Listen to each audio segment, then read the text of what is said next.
What's up, my dear friends of the world? Paul The Trombonist here, and in this video I want to share with you some tips how to play trombone in a big band, so don't go anywhere.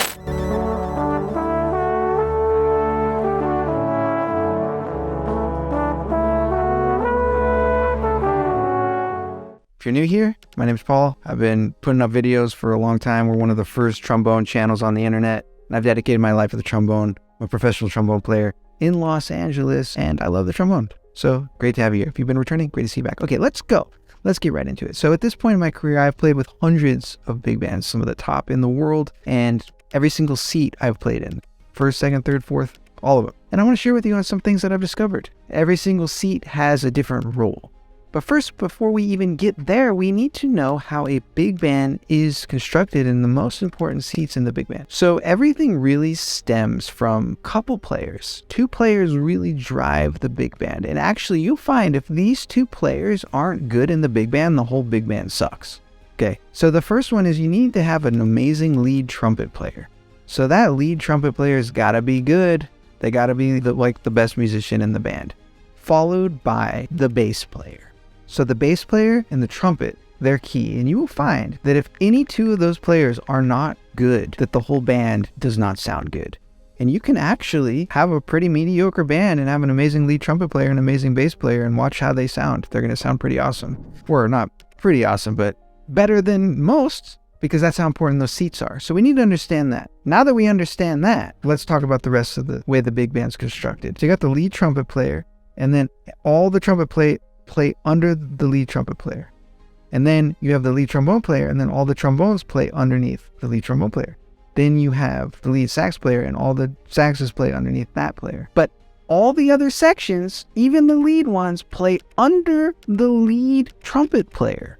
Okay? So you got to be aware of that, and you got to listen. And if you're one of those players that say you're in the trombone section, you're playing second, third, and you're playing louder than the first player, well, we got a problem there. Okay. Every other player in the trombone section, other than the lead player, they need to match the style of the lead player. The lead trombone player needs to match the style of the lead trumpet player. So the lead trumpet player sets the style for the full band. The only exception to this is if there is a solo part that only the trombone players play, the lead trombone player can set the style for that.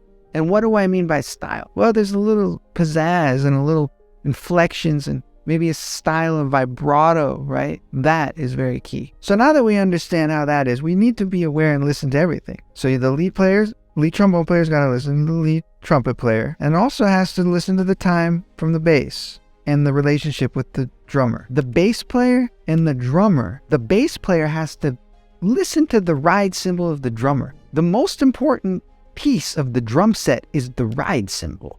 And in fact, the drummer could just have a ride cymbal and carry a big band, and it can swing very hard if the bass is locked in with the ride cymbal. So the bass, the ride cymbal, they're locked in. The bass is going to set the feel of the band, and the drummer is going to support that as well. Okay. The bass trombone player needs to listen to the bari player. They need to match up. They do a lot of figures together. So they're kind of like one unit, really, a lot of the times. So if you're a bass trombone player, listen to the bari player. Match up to the bari player. Now here's really important, and this is what I discovered. With the top bands that I've played in, the bands that are really good, like the top bands in the world, when I leave a performance or a rehearsal with them, I don't feel tired. I don't feel like it was a workout because nobody's overplaying. Because you don't need to overplay. Because the natural blend and the intonation buzz of what happens with the ensemble should just feel good and naturally project once it's blending. The bands that maybe are not that good, you're going to find you're going to walk out of rehearsals really tired. You're going to feel beat up. You're going to feel like you are just completing a marathon, and that's because you're overplaying. Because nobody's listening to each other. Nobody's listening to each other. So that's the problem. So sometimes, if you're in control of rehearsing this band, if you can get in front of them and you can say, look, let's not overplay. Everyone needs to listen to everyone. If you can't hear every single voice in this ensemble, you're playing too loud. That's key. Okay. And that's all comes with experience. And the more you do it, you start to know how to adapt. But really, you want to reach out to seasoned players and ask them for advice. Well, how would you phrase this? How would you do this? Here's another important aspect. The articulations and the dynamics, you really need to pay attention to them and follow the style of the lead player. Now, hopefully the lead player is doing their job. If you're the lead player, you need to set the style. So that means you need to pay attention to them. And you want to over-exaggerate the articulations in the dynamics. What I've discovered is the best bands that I played with and heard and listened to, they over-exaggerate the articulations in the dynamics because it has more of an impact. It's amazing.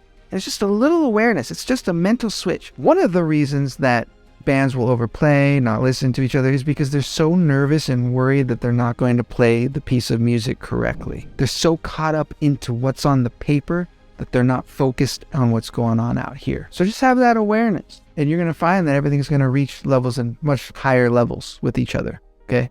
So hopefully that was helpful. There's a lot more to this. It doesn't happen overnight, but just that awareness of it should help you out a bit. If you can't hear every individual voice, you're playing too loud. If you're the section leader, work with everyone. You're going to find amazing things are uncovered when you do sectionals, and it's very exposed. That's really key. A good section should be able to play an entire big band chart, just the section, without relying on anyone else, and it sound really good and amazing. That's when you know everyone's doing their job. And when you put it all together, it's going to sound beautiful, absolutely beautiful.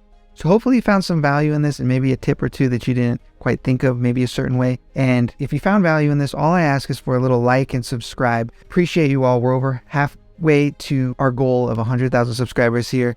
And I'm going to put that award right up there once we hit to the 100,000. So I think right now we're at like 50-some thousand.